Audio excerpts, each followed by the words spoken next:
Welcome to the First Round Fantasy Podcast, your first choice for second round advice, with your hosts, Gabriel Miramontes and Jacob Bartley.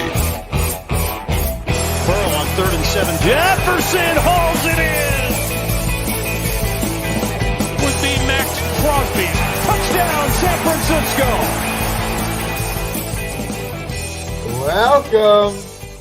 Welcome on into the First Round Fantasy Podcast, your first choice for second round advice. Gabriel Miramontes, Jacob Bartley shaking his head. Jacob, why are you shaking your head? This is our first podcast back in a significant amount of time, and this is what the viewers see when you come in, is you shaking your head in disagreement. What is going on? Multiple reasons. Behind the scenes, technical difficulty issues, timing issues for intros, things like that. My lighting isn't the best. I need to work on that. Jacob, there's a lot of things that we can work on, okay? But when you're talking about the things that happened before a podcast, I'm glad that you didn't throw shade or names, because it likely could have been either one of us.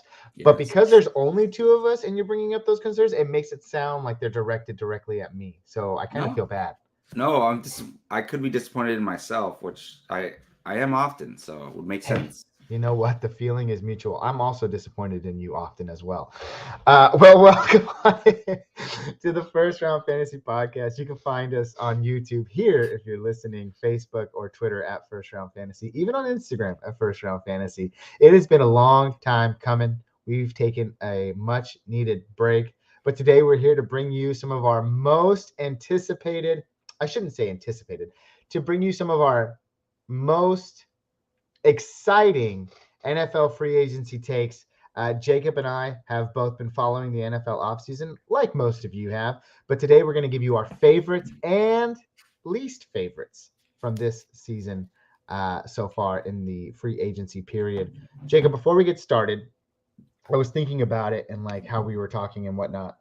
And you know how like every show, because you're a big TV guy, big movie guy, and before like a sequel or like a new season starts of a show, they always kind of like give you a summary or a synopsis of what's happened in the prior season. You know, it was like Jacob spent time meditating. He bought a house by the ocean. So I wanted to catch up with you a little bit right here. What have you been up to this off season? Anything exciting? That is pretty funny there, man. I was thinking like last time on First Round Fantasy, but it could be like, what have our boys been up to since the last time you saw them? Sure. We're also not that people. We're not those people. So, you know, we don't have to come up with a catchy title. We just have to say it. So what have you been up to? No, man, I just been enjoying my time. Like, as much as I love football, it is a bit relieving when it ends. Just to have that little break. I mean, look, after a week, I miss it, but it's just nice to have that little break. So I've been occupied with other stuff, you know, focus on my studies, just focus on my mental health and doing other hobbies.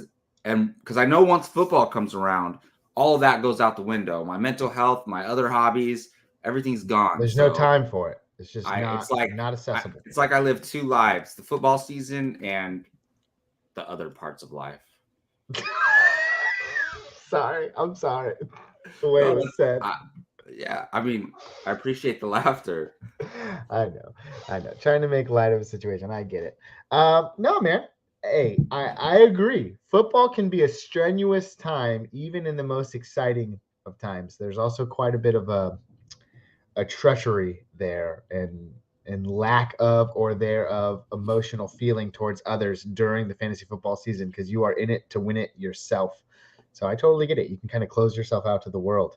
But nice to see you back. Nice to see you getting some relaxation. That's all good. Me personally, I haven't done much. Jacob, you started school. Like, come on, man. That's big. You hadn't started school. Well, yeah. I mean, I started in September. So I was. Yeah, okay, now it's just awkward. All right. But I finished a semester since the last time you guys saw me. It was just a semester. I've been indulging in other activities that I can't say on live TV. I've been having a lot of fun, just living life. So it's and we're not on TV, we're on the internet. So Yeah, and the internet is way less. It's like the open seas. Anything's possible. yes, not? absolutely. I will say, if I'm not mistaken, our first show back last year, I also wore this hat. And I think I might make that a tradition for me because this is a hat in memoriam of Mike Tagliere, Fantasy Pros. Just because, look, Fantasy Pros pays honor to him. They have a Mike Tagliere Rising Star Award that they give to fantasy up and comers, like fantasy YouTubers, fantasy analysts, critics, whatever you want to call them. Oh, cool. Fantasy pundits. And I just want to say, because I listened to a lot of Mike Tagliere the 2 years before he passed. And we'll never forget you, buddy. Thank you for your contribution to the fantasy world. So I wanted to say that before I forget. Never really listened to Fantasy Pros, but when all that news was hitting during quarantine, and as my dog was going crazy, even back then, I do remember, and it was a sad time for sure. How do we make light of this situation, Jacob? We transition into what we're talking about today. Well, he loved fantasy football. We love fantasy football, so we're going to honor him today and talk some more fantasy football for him. The mailman is coming, which means my dog is about to absolutely blow his head off. I thought you meant like Carl Malone is joining the NFL or something. No. It's just every time that mailman pulls up, my dog goes absolutely bonkers. Isn't that a total cliche? It is, and it's not a cliche if it actually happens. And it happens it's more of a stereotype that dogs bark at mailmen, and he is fulfilling that stereotype to its fullest. He's not helping his fellow dogs in that stereotype. He's the worst. Anyways, Jacob, do you want to start off with our least favorite offseason moves? I think I just answered my own question. We're going to start off with our most likable offseason moves so far. They don't have to be too flashy. They don't have to be too hot. And I'll start us off. Sound good? Sounds great. So for me, this offseason, one move that I have really taken a liking to is Elijah Moore being signed by the Cleveland Browns. Actually, he wasn't signed by the Cleveland Browns. He was traded to the Cleveland Browns for a third-round pick or something like that. And I really like it. And I really like it for fantasy purposes as well. Now, the first thing I had to ask myself was, does this improve Elijah Moore's fantasy stock? Well, let's see where he was coming from, right? He was basically outlawed in New York after having a strong end to his rookie season. His second year provided nothing of that sort of fantasy value that people were expecting in his second year leap. So that's unfortunate, right? You can agree with me, Jacob. And he requested a trade midway through the season. So there was all those different variables that were affecting his play time. And they basically traded him for a third-round pick, which I think is what he was worth, right? Wasn't he drafted as a third-round pick? I don't know. I'll have to fact check that. But nonetheless, he finds himself on the Browns now. And it's appealing to me. Deshaun Watson wasn't great last year, but kind of like the same excuse I've been using for Russell Wilson over the last couple of months when I'm talking to people on Twitter. It's like Russell Wilson hit rock bottom. Deshaun Watson technically hit rock bottom, but he was still providing he had 3 top 10, top 15 fantasy performances in those 6 games that he played last year. So people overreact because he wasn't a superstar, but he was serviceable. Now imagine if he takes that jump with less rust on, the tires, quote unquote. What can he do then? So that's a plus. I like that. I think it's an upgrade at quarterback for sure. Then we look at the wide receivers. Now, obviously, he's going to play second fiddle to Amari Cooper. So there's that. But David Bell didn't really do a lot to prove a lot of anything last year. Limited reps, limited playing time. And then who else do we have there? Donovan Peoples-Jones. He was serviceable last year. He had some great opportunities, but I don't think he's that reliable number 2 that an NFL teams need. It was more just they needed to fill that void, and DPJ was there. Okay? So because of those 2 things, Elijah Moore still has to compete for that number 2 role. As of right now, I think he takes it. I think he fulfills that number 2 role. Nick Chubb still on the trading block. What's this team going to do next year? Are they going to be more pass heavy? We've seen them run heavy in the past. But I think there's an opportunity for them to throw the ball a little bit more.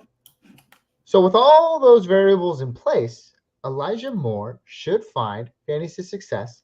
Now, I'm not going crazy. Currently, he's my wide receiver 46. All right. I have him behind guys like Darnell Mooney, Rondale Moore, and I have him behind Wan'Dale Robinson, but honestly, that guy's tanking for me. To put it in perspective, Donovan Peoples-Jones and David Bell, they're like 5 or 6 spots behind him. David Bell's like wide receiver 68. Donovan Peoples-Jones for me is wide receiver 51, I think. I got to double check. But I just feel like there's a world where we saw what he could do in his rookie season. He underperformed in his sophomore season.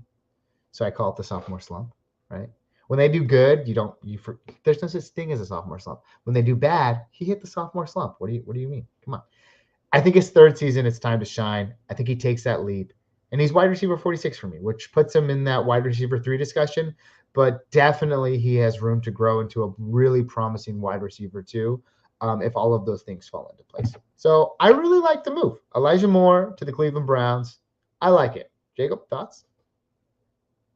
Yeah, so I actually really like this move, to be honest. Like, if you didn't choose it, it was one of my candidates to choose. There's multiple reasons. First of all, like, once it goes sour with an NFL franchise, like in a player, and there's like public beef on Twitter, and like even though he came back and played and like he showed some flashes, like, and I believe what was it the game once they finally took Zach Wilson out and they put Mike White in, that Elijah Moore finally did something. Yeah, he popped a little bit.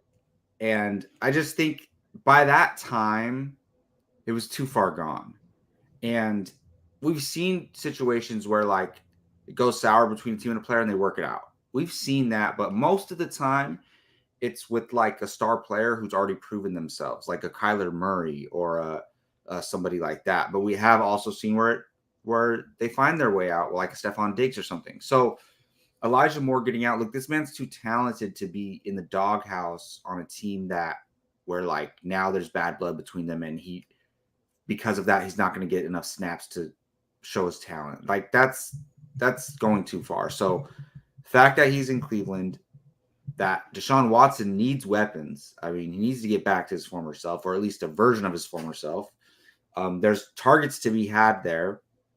We've constantly been trying to find pass catchers. Like, we've been playing fantasy for like better part of the past decade, right? So, of course, decade.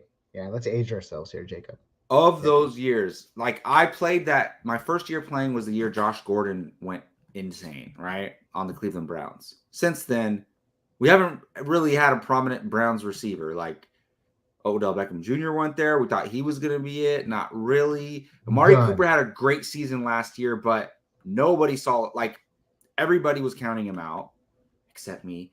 And everybody was like just throwing him, like they assumed he was going to be a wide receiver 3 and he was going to suck, and he proved everybody wrong. So he had a great season, but I wouldn't consider like, oh, the great Cleveland Browns wide receiver, Amari Cooper. Not yet. Maybe if he plays there for 3 more seasons, has 4 like great seasons with them, sure. But we haven't really had consistent wide receiver play in Cleveland. And I think we can finally have that with Cooper and Moore.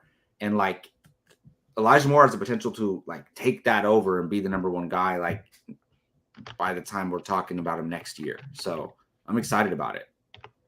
Well, not only did you mention that Cleveland hasn't had any real like big boom wide receivers in the past couple of years, with the exception of Amari Cooper last year, kind of like lightweight coming on. No one saw it coming. I get that.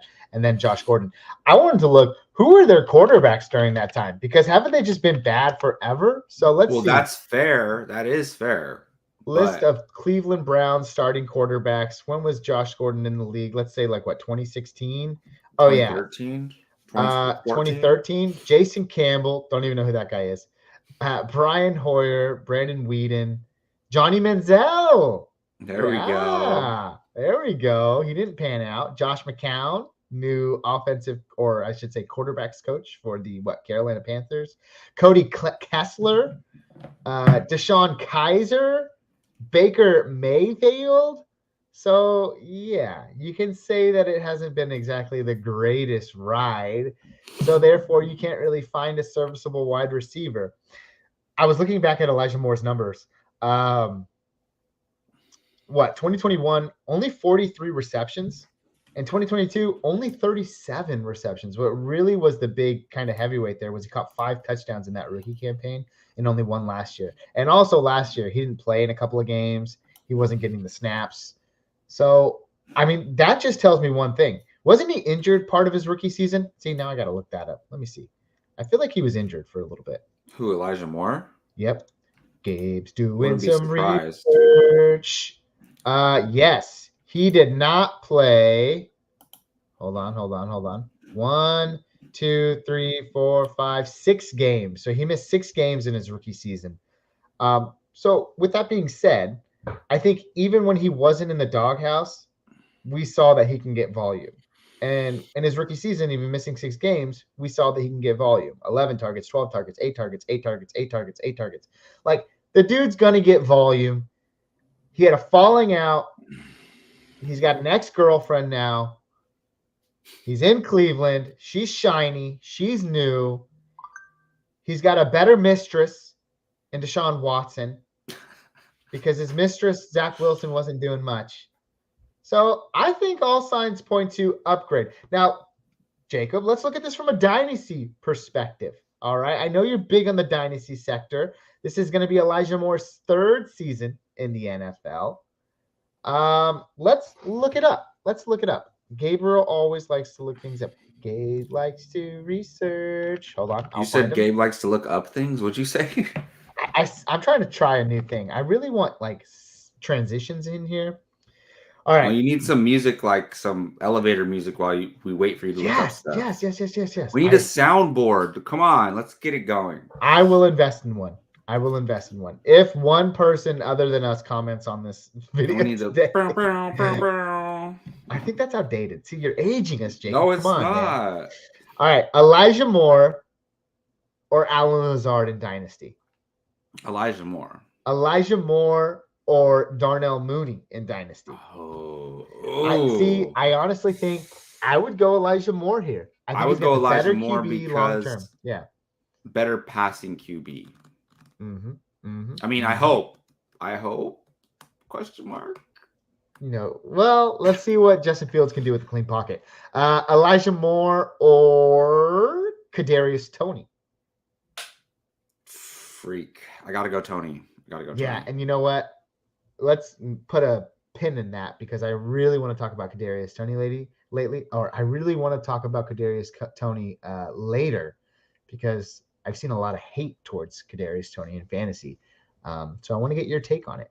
One last one. Elijah Moore or Rondale Moore, Arizona Cardinals.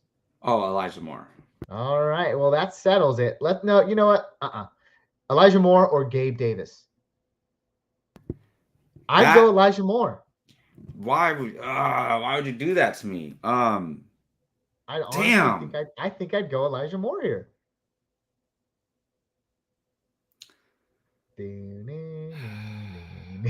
I would go Gabe Davis. All right.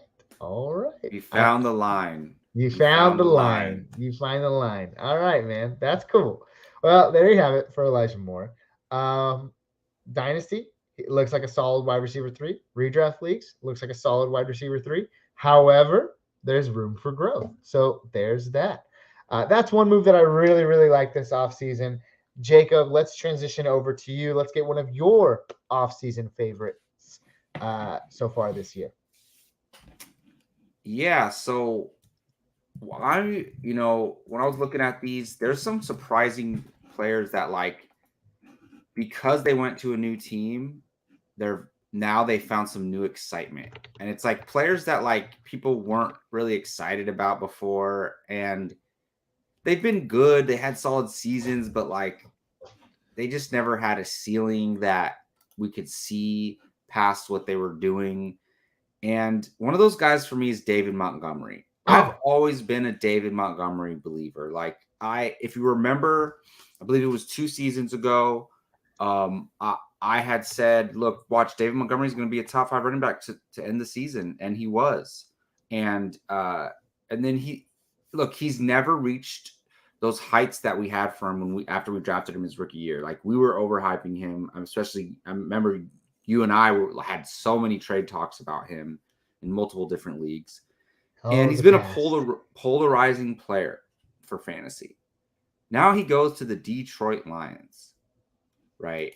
And where some people are sour on it because it not only hurts the fantasy value of DeAndre Swift, but you could say that it might hurt the fantasy value of David Montgomery. Like, is Swift a player that is going to demand more touches than maybe a Khalil Herbert was in Chicago?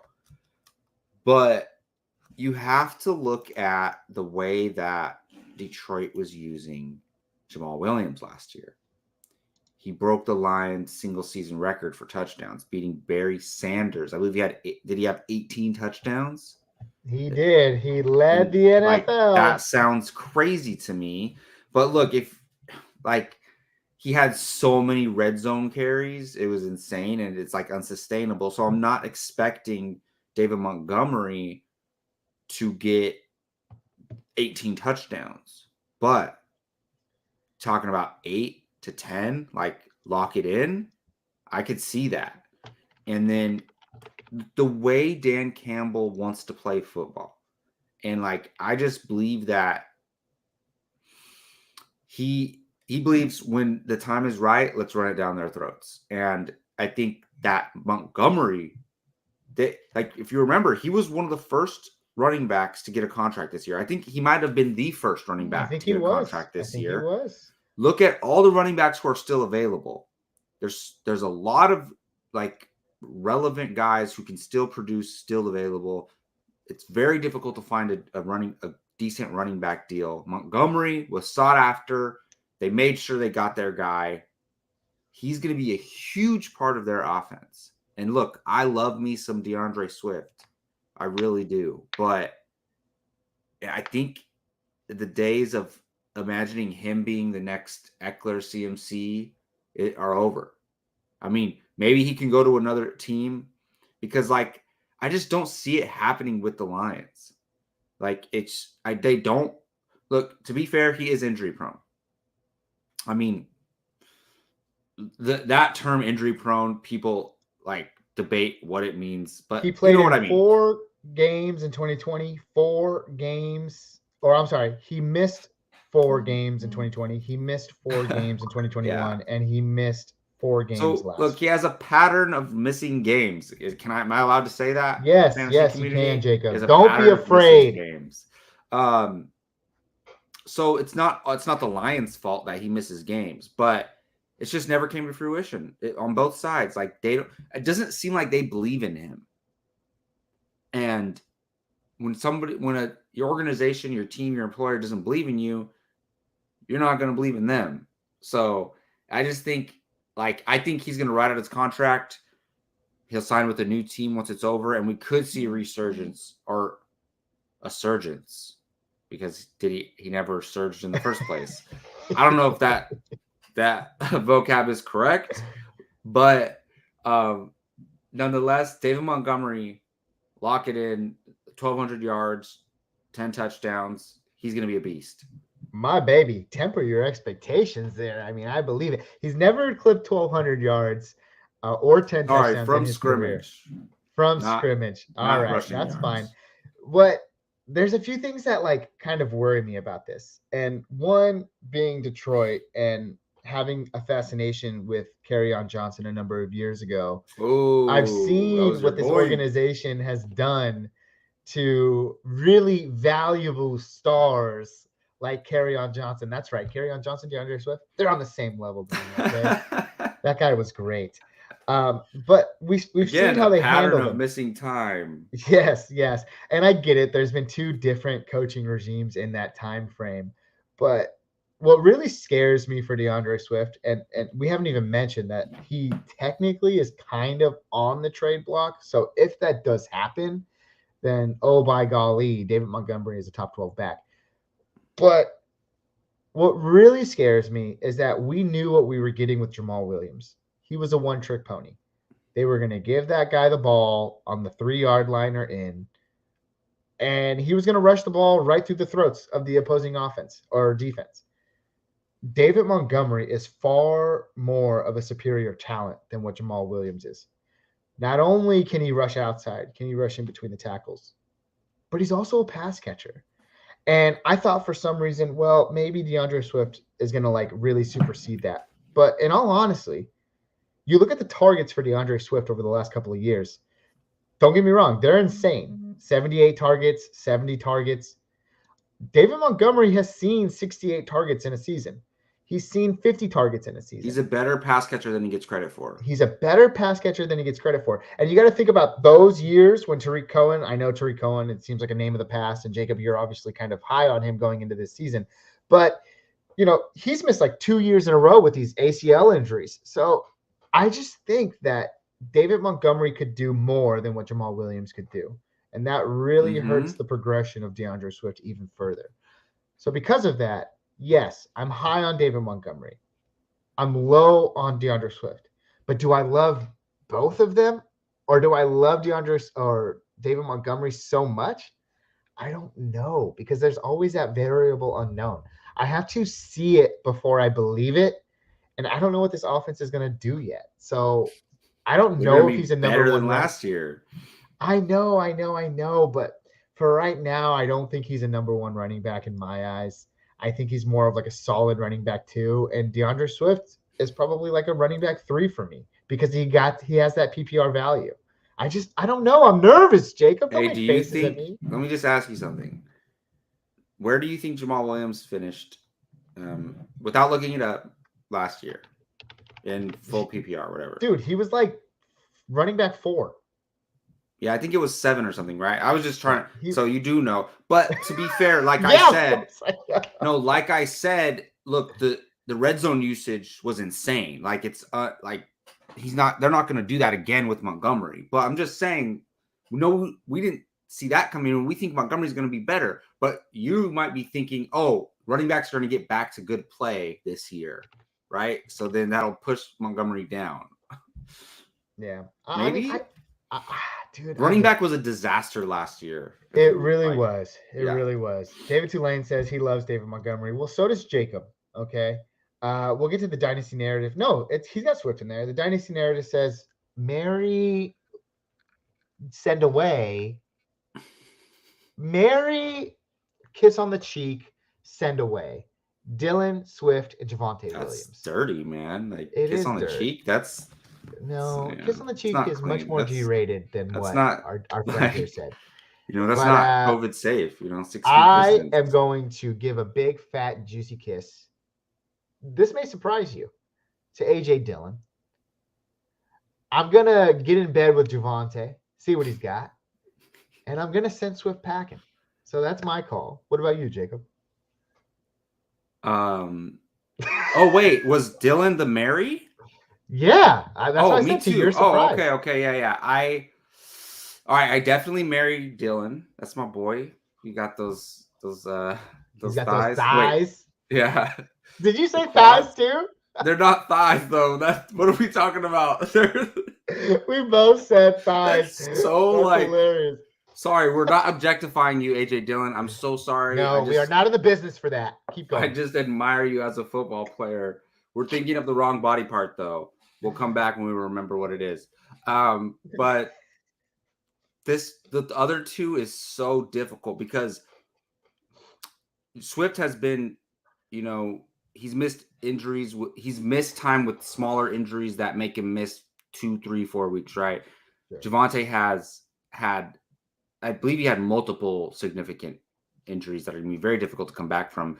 He might not even this year might just be a throwaway year for Javonte while he's getting back. If you remember, I think Saquon had a year that just forget about it because he was recovering. We've seen this before. Totally get it. Woo! I will. How did you use it? Mary. Well, it says it on the screen. Mary F. Kill. So marry Dylan, F Swift, kill Javonte. I'm sorry. Dynasty narrative. Let us hear your thoughts, man. You gave us a good question. You bought us some time. We want to hear where you will choose. Who are you going to kiss on the cheek?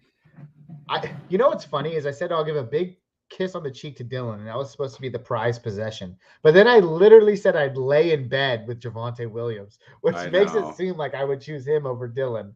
But I guess I had to phrase it differently. Hey, but what does that say? Well, let's move on.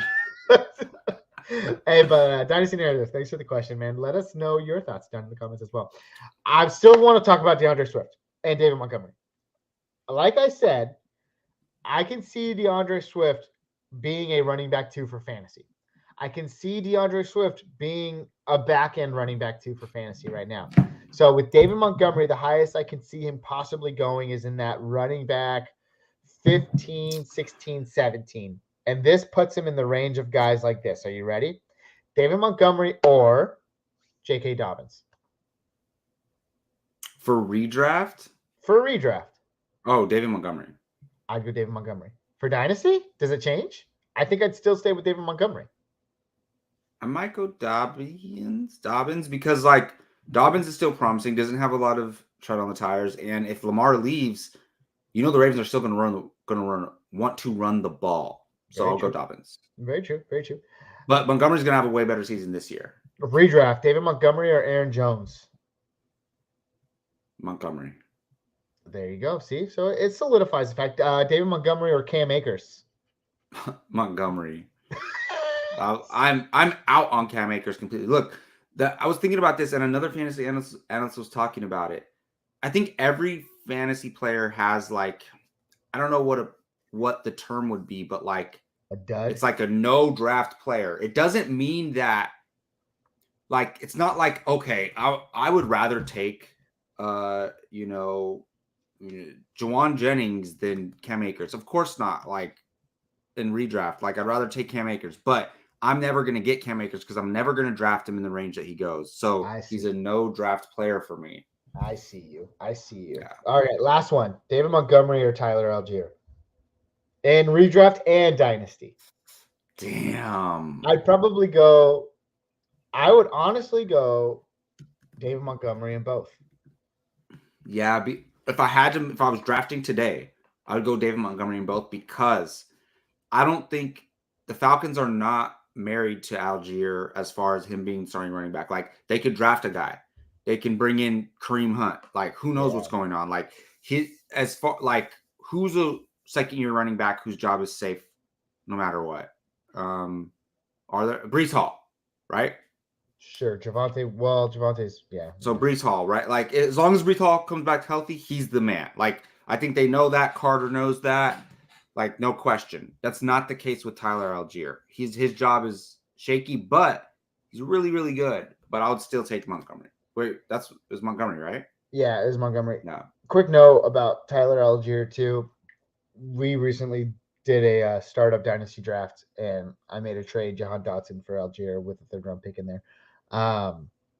And the reason why is because I was doing some research, and I was like reading all of the 4th round running backs that were great and then just disappeared, or like 4th round or later, which is what I think Tyler Algier was drafted in the 4th round, maybe even the 3rd round. It doesn't matter. The article was relative to what I was reading that day, and it was relative to where Tyler Algier was taken in the draft. But with that being said, yes, dude, like Myles Gaskin was one, undrafted. He had a great year. They blew that dude to the dust the very next season, and everybody was like, what? We've seen it time and time again that if you are a late round running back, there's no love for you, which also kind of makes me worried about Rachaad White. But, I mean, right now he seems good. So we'll keep it there, and we'll transition over. Before we do, Dynasty Narrative says he would marry Javonte. He would just lay in bed with Dylan, and he would send Swift packing. So very similar. Can we say cuddle, marry, cuddle, kill? Well, there's still a kill in there. So I just say send away, like trade him, But very similar. I do like Jacob's take about Javonte, though. This is going to be his comeback season. What happened to relax a keep little trade bit. cut? That's what it is, right? That's the that's the Yeah. fantasy version of it. Uh-huh. Yeah, most definitely. All right. We still have about a couple of things to talk through. So, and we aren't even covering all the news. Maybe after we're done, if there's enough Yeah, time, somebody has to go to work soon. we'll spitfire some of these other ones. Let's keep going. My second favorite move of the fantasy offseason, talking about it a little bit earlier before the pod. I've been talking about it with Jacob lately. It's pretty noticeable. It's pretty darn noticeable. And it's a big one. It's Justin Fields and the acquisition of DJ Moore. I get it. It's plain as day. It's right there in front of your face. Maybe we can spend a little bit more time with this one. DJ Moore, think about it. Last year he was the wide receiver 23, and look at what he had to work with. Look at what he's had to work with since Cam Newton's last good year, which was like his first year in the league. He's really been working with a lot of nothing. Okay. And to still finish as the wide receiver 23, which puts him in a solid wide receiver 2 range, that's amazing for me. All right. Now, I think going into this season, there's one big thing that the Chicago Bears need to do, and I don't think they've really done it yet. They should be doing it in the draft, which is addressing that O-line. If they can improve the O-line, Justin Fields was the most sacked quarterback last year, I think behind Joe Burrow was the most sacked last year. Whatever. The guy was sacked a ton last year. He was scrambling a ton last year.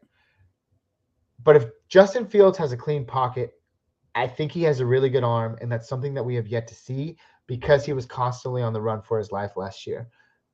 With that being said, Justin Fields and DJ Moore both get a bump for me in Dynasty. As of right now, Justin Fields is my number 7 Dynasty QB, and that puts him in front of guys like Lamar Jackson, Tua Tagovailoa, and Kyler Murray. Like I said, they need to address the O-line. But I think the ceiling's the limit for this guy. Lamar Jackson is a really good comparison. And, Lamar Jackson, 3 straight years now where we've seen injuries just kind of derail his fantasy season. And he's been good when he plays. And sure, Justin Fields missed a game last year as well. That's kind of what you get into when you draft these running quarterbacks. They're going to give you really high upside, but you're also going to have to prepare for the, possible scenario where you're going to be missing a game or two without them. But Justin Fields is younger. I like him. I think they're finally taking that chance and building around him. I really like this move. DJ Moore, I can easily see a strong wide receiver 2 for fantasy. Strong wide receiver 2 behind guys like Chris Godwin, Michael Pittman Jr. Jacob, thoughts? Yeah, no, I don't disagree with anything you said, man. I think he's gonna. Justin Fields, he needs to progress as a thrower, but the thing is we've seen players do it. Josh Allen. We've seen Jalen Hurts just get better and better. And look at how much better Jalen Hurts was after he got AJ Brown. Like, I'm not saying DJ Moore's as good as AJ Brown. I mean, shoot, he might be. He's not at the same type of player, but like DJ Moore is a very, very, very good wide receiver. A few years ago, like I think it was the first year we did Dynasty, I kind of punted wide receiver and I took DJ Moore late, and he had a great season, a great PPR season that year. And I've always been fond of him since then.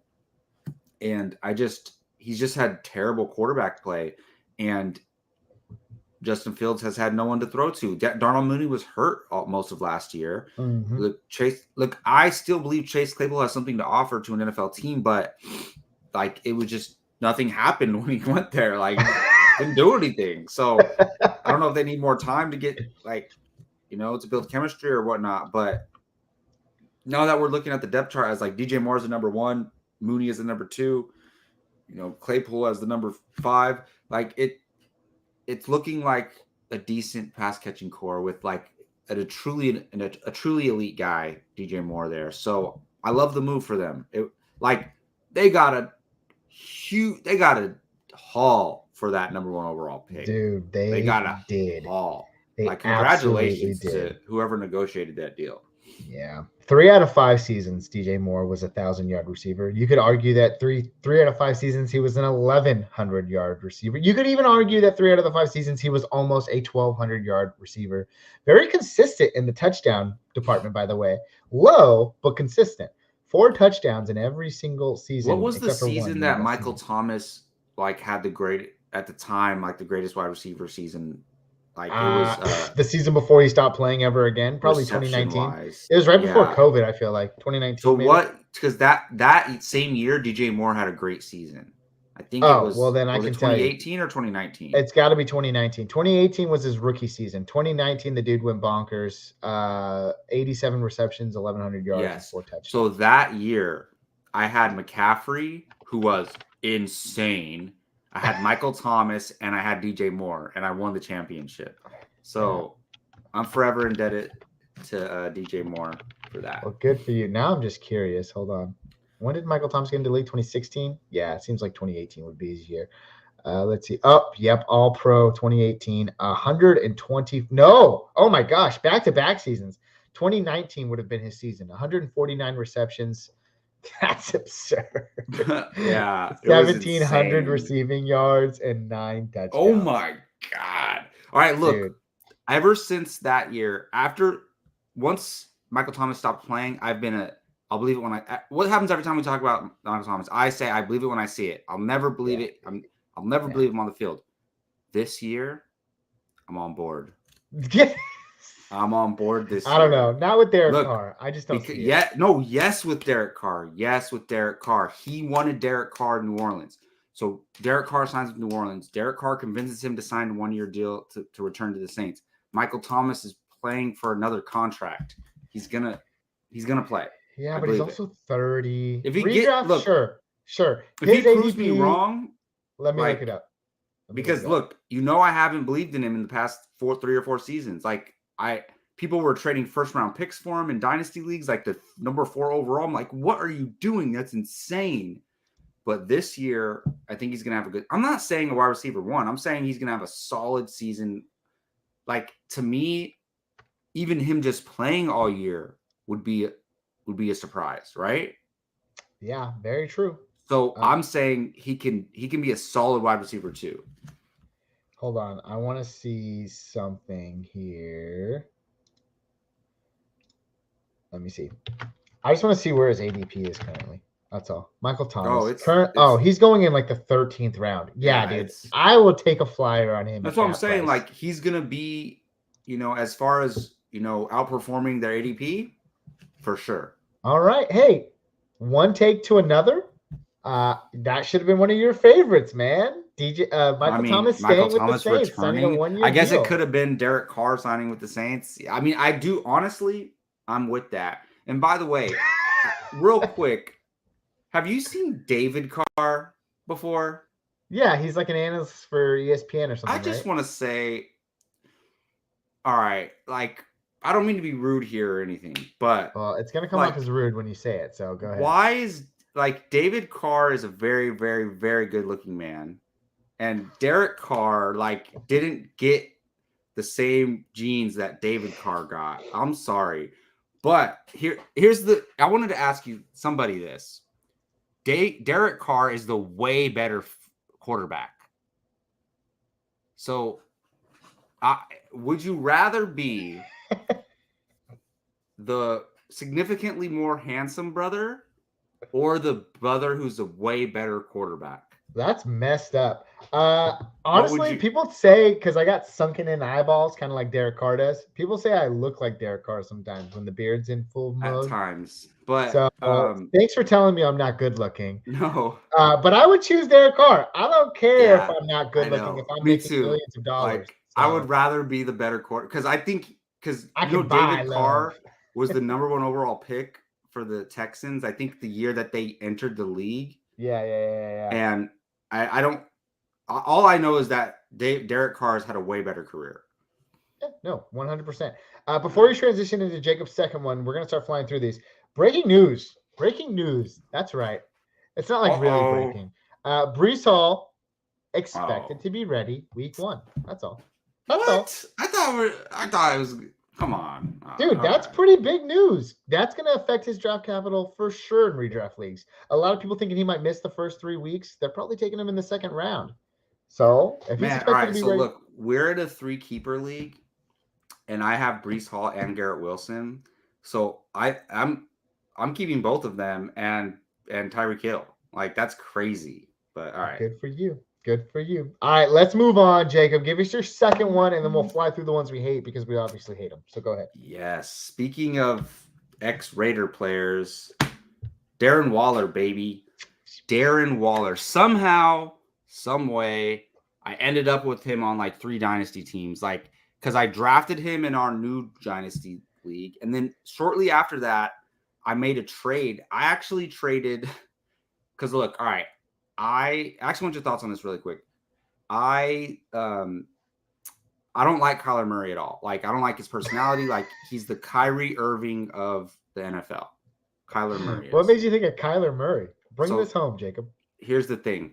I traded Kyler Murray and Drake London for Lamar Jackson, Darren Waller, and I believe DJ Chark. Because I didn't want... Wait, say that again. Who'd you trade him for? Lamar Jackson, Darren Waller, and DJ Chark. Because I wanted to get out of Kyler Murray. I wanted Lamar. Like, if Lamar goes to if Lamar goes to the Patriots, I want him. And I didn't want Kyler Murray. Anyways, so that's the thing. Now I have Darren Waller on like 3 dynasty teams. So I have him everywhere. But regardless of that, I believe in him this season. Like, look at the Giants pass catchers. They didn't have anybody last year, but they brought everybody back. They brought Sterling Shepard back. They brought Darius Slayton back. They're like, look, we had a bunch of mediocre wide receivers. Is it rude to say below mediocre? Yes, Jacob. You're. If you have to ask yourself, it's rude. Okay. They had a bunch of below mediocre wide receivers, and they said, hey, you know what we should do? We should bring them all back. All of them. So they did that. Yeah, but they did. What they also did was they traded for Darren Waller, the Walrus. And I just think he's going to have a monster season. Look, Saquon's there. Teams are going to load the box against Saquon, and Darren Waller's going to just be open. It's going to be beautiful. 80 catches at least, 8 touchdowns. That's the floor. Let's go, Darren Waller. Wheels up. All right. You're getting really crazy with these predictions here. That's not crazy. What'd you say? 80 catches and 8 touchdowns? Let's see it. 1,100 yards? That'd be better than any season he had in Oakland. Oh, no, 90 receptions. He actually never has been really the touchdown guy. Oh, yeah. 107 receptions, 1,200 yards, 10 touchdowns. Jacob, that's a fair prediction. I like it. Yeah, it's fair. Look, I'm trying to be conservative. I could have went 12 touchdowns, 1,400 yards, 120 catches. No, I'm being conservative. No, I mean, I like it, man. I like it. We saw the breakout in 2020, and since then he's kind of been marred by injuries and insertion of new talent like Devontae Adams. Yeah. But you know what's New York funny? I'm coming around on Daniel Jones. Like, man. I mean, once they invested when we were doing that dynasty draft and you were considering taking him, I was like, you know what?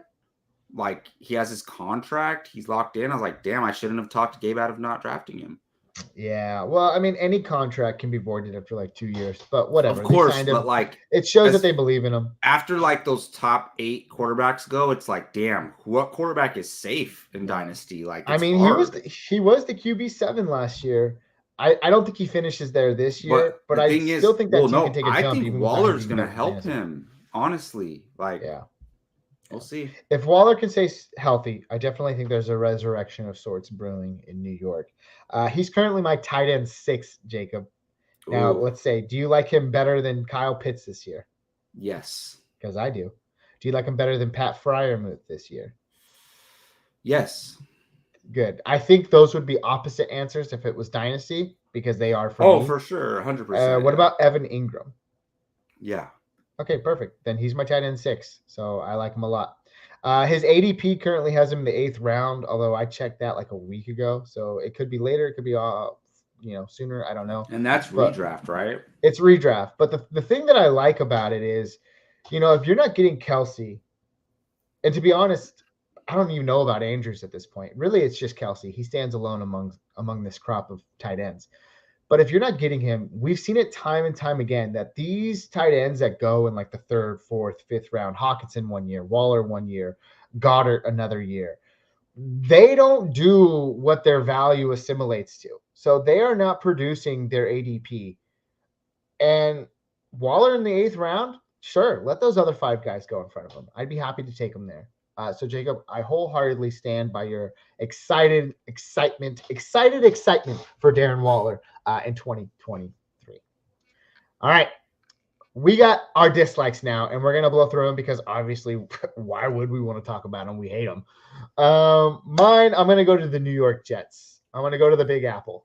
I'm going to talk about a few signings that they've had. Alan Lazard and Mecole Hardman. They've signed them both. Clearly, this is some orchestration into the variable that is Aaron Rodgers. And what's kind of weird here is that it hasn't even happened yet. So Aaron Rodgers is not a part of the New York Jets yet. But everyone's speculating the fantasy production, the fantasy value of these guys. Well, what are they forgetting? They're forgetting the fact that Aaron Rodgers doesn't throw to 1st and 2nd year guys. He's never done it. He's absolutely never done it. Look it up. Except the end of last year. What, Christian Watson? Because, dude, that was literally the only person, and Romeo Doubs. Those were the 2 wide receivers. Cobb was hurt, in and out. Alan Lazard was hurt, in and out. You're right. Wait, hold on. Wait, are you saying that he's not going to throw to Garrett Wilson?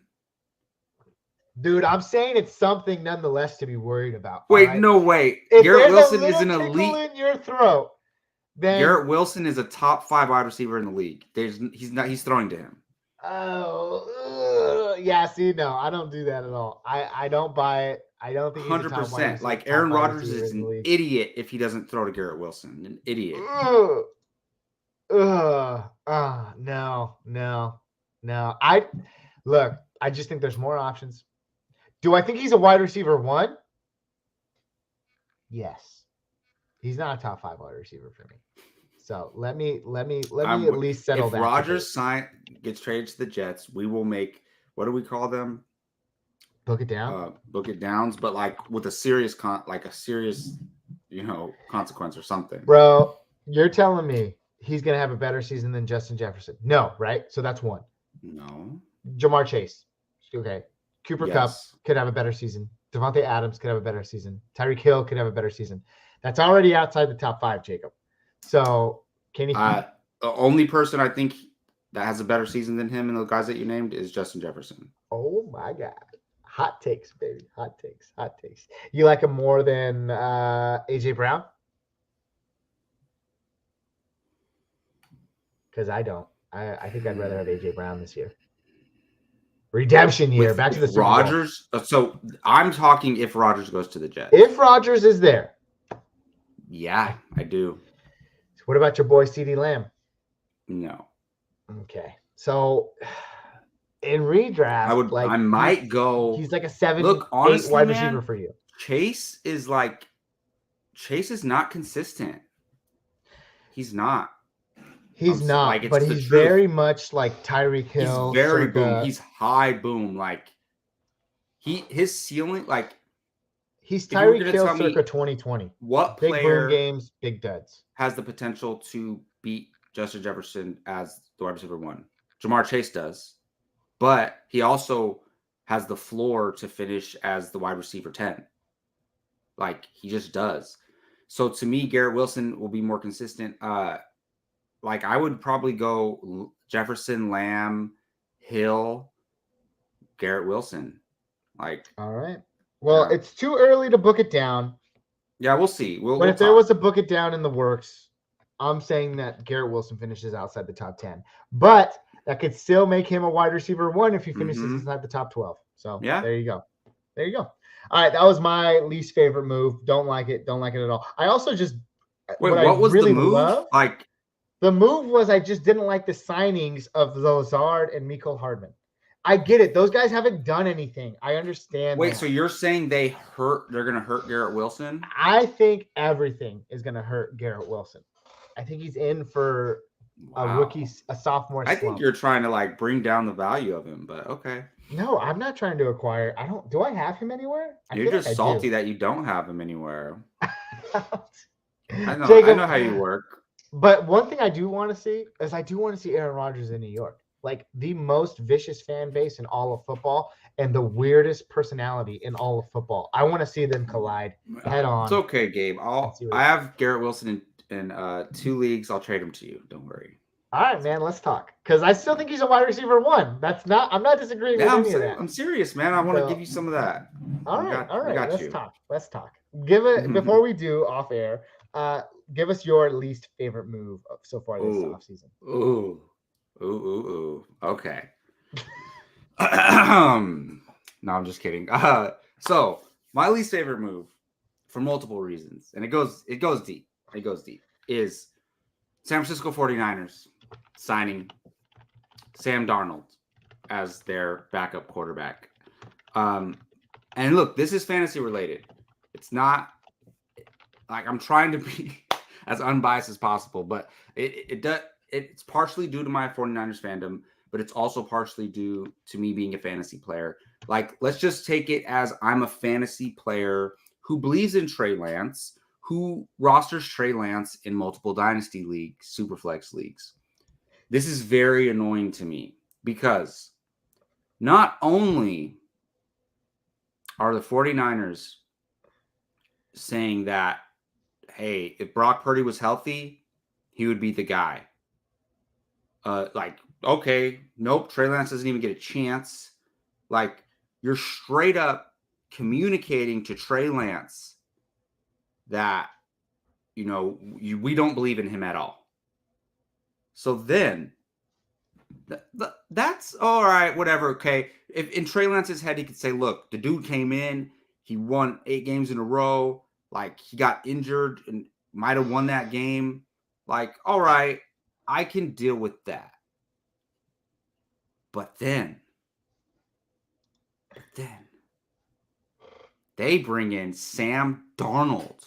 Number 1 overall or top 5 NFL pick. No, I think he was the number 2 or 4. He was in the top 4 that year. Whatever. Now they can officially say they have 2 top 5 NFL. Oh, no, he was the 3rd overall pick. So him and Trey Lance were both the 3rd overall pick that year. Okay. So look, I don't know all the exact numbers, but it's something that, like, if you look at Sam Darnold's numbers, he's like bottom of the league in like all of the categories that matter. If you look at like his PFF ratings and all that, right? So, I don't always rely on those stats when I'm determining like how I feel about a player. And I'll say it. When Sam Darnold went to Carolina, I thought he was going to be good. I really did. And I was proven wrong. He had a couple good games to start the year. Remember, he had like 4 rushing touchdowns in the first 2 games. And I was like, see? And then no, didn't happen. So like the NFL and all the analytics say that Sam Darnold is terrible. Like absolutely terrible. Yeah, don't disagree with that statement. The 49ers, Kyle Shanahan and John Lynch, they're saying, oh, we love our quarterback room. We're glad we have guys. We got Trey. We got Sam. They're going to compete for the job. Like, what? So, Trey Lance, a top 3 overall pick, a guy you traded all this draft capital to get, sacrificed the future of your franchise, and who's still very talented. Like, he's still the same prospect that you drafted. He hasn't had a lot of NFL snaps. The sample size that we do have is just like, if you had to like look at certain sample sizes to determine whether like, hey, do we want to move forward with this player or not? And you look at Trey Lance's sample size, it would say non-applicable. It wouldn't have enough of a sample size to determine anything. Nah, we're good. We got Purdy. And then let's bring in maybe the worst quarterback to play consistent, to like have a starting job in the past 6 years. Let's bring him in, the worst guy in the past 6 years, and have him compete with Trey Lance for the starting job, just in case Brock Purdy's not ready. That is a slap and spit in the face to Trey Lance. So coming back to fantasy, it's like not only is it like, okay, those who drafted Trey Lance as like a super flex darling, like we're screwed, but also like do you trust Sam Darnold with the 49ers skill players, like with Brandon Ayuk and George Kittle and Deebo Samuel and Christian McCaffrey? Like, no. So it's just disgusting. So that's my least favorite signing of the offseason. Like, it just bothers me a little bit, if you can tell. I would love nothing more than to see Sam Darnold start week 1 for the San Francisco 49ers, and I can't wait to see it. I'm just kidding. I will. I'm just kidding. No, I don't know. Good news I will is, buy a Jimmy G Raiders jersey and wear it if that happens. Good news is Brock Purdy, he's probably going to be the starter when he's healthy. And I know you just did your long spiel, but you know he was. But here's the thing to me: even if Brock Purdy starts, okay, like for fantasy, right? Trey Lance has the ability to be a top, like people, what were the dreams that people were having? Like, oh my gosh, like a top 5 dynasty QB for the next 10 years. Like that's what we were thinking with Trey Lance, right? Like that was his ceiling. That is not Brock Purdy's ceiling at all. Like he's going to be like he's not even going to be better than Kirk Cousins for fantasy. Yeah, he might help the Niners win a Super Bowl. That's fantastic. And I'll be happier than ever. Like, I care about the Niners more than I do fantasy. But, like, for fantasy, Brock Purdy is never going to be a QB1. Never. Oh, dude. Never. Okay, hold on a second. Let's just see. Hold on, because I did do some notes. Let's see. Last year, he never did not finish as a QB2. So he finished as a QB pretty much lower than a QB 18 every single one of those 7 games he finished. And 3 of those were top 10 performances. So small sample size, but the dude puts up fantasy points, man. Wait, did you just say he never finished past the 18? Or yeah. His lowest finish was QB 18, which puts him at a QB 2 in that 7-game stretch. And he had 3 top 10 performances, and 2 of them were top 5s. The dude puts up points, my man. That's not like, that doesn't excite me. What are you talking about? A top 10 QB performance, that's QB 1. 2 top 5 performances, that's QB 1. Nah. Solidifying your QB 2 in a super flex dynasty league, that's consistency. My voice is getting higher. Nah, I don't believe it. I don't buy it. You don't believe it? Stats don't lie. But what now? I'm saying like it's not like it does. You think it's fool's The thing is, like, even if his ceiling is a top 12 quarterback, that Trey Lance's ceiling is way higher for fantasy. I get that. But there's 2 sides to every token. And we love fantasy, but the NFL is the NFL. Look what they were able to do with Jimmy Garoppolo. Now you can say that Brock Purdy is probably a better, younger Jimmy Garoppolo. They can make a Super Bowl run with Brock Purdy. You're going to be super fine with Trey Lance on your team when he's scoring 25 fantasy points a game and the Niners are 4-10. Like, those are things. So that's what I'm saying. Like, I'm speaking as a fantasy player right now. Like, everything that I said, and I said that at the beginning of my rant, is that I'm speaking as a fantasy player, as a Niners fan, and I'll just say this for the record, and I've said this before. As a Niners fan, if I really have to say, I don't care, honestly, because they're both good. Whoever ends up being the starting quarterback, the best, I would hope, unless if not, then people in charge are incompetent. I would hope the best guy has the job. So if Brock Purdy is the starting quarterback, then he's our best quarterback to play in the room, and he needs to be the guy. So as a Niners fan, choose whoever you guys think is the best guy and whoever's going to help us win.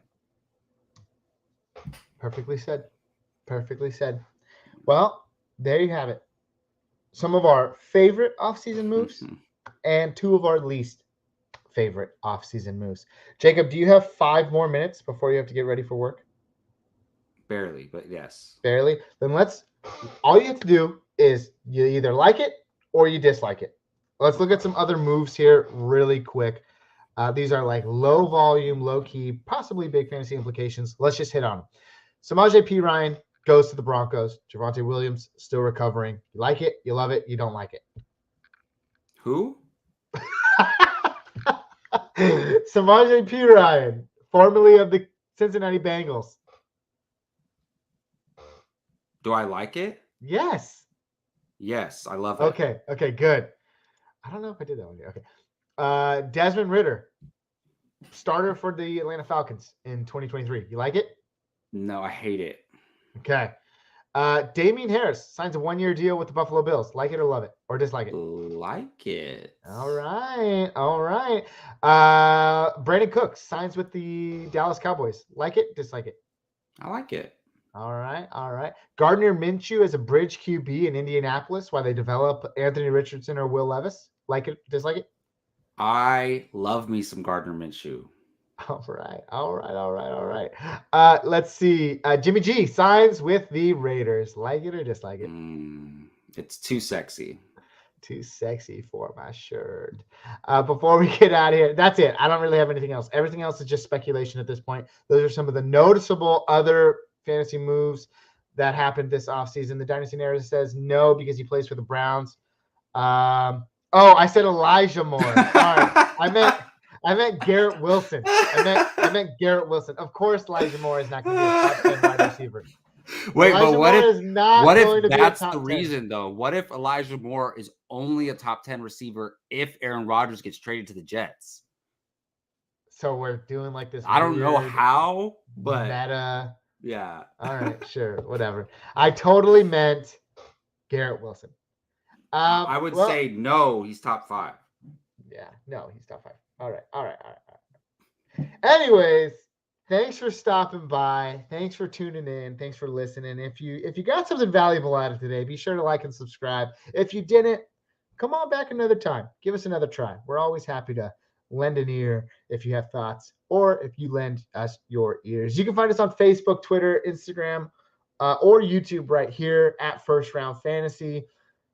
We got some fun stuff planned. We're back, baby. We can't wait to talk more fantasy football. The draft is coming up. We'll definitely go live a few times before then. Be on the lookout for that.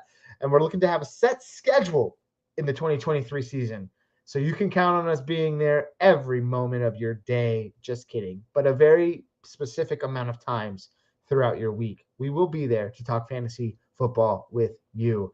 Jacob, hot takes before we get out of here. First one of the 2023 season. What do you got for us, baby? I'll cue us up.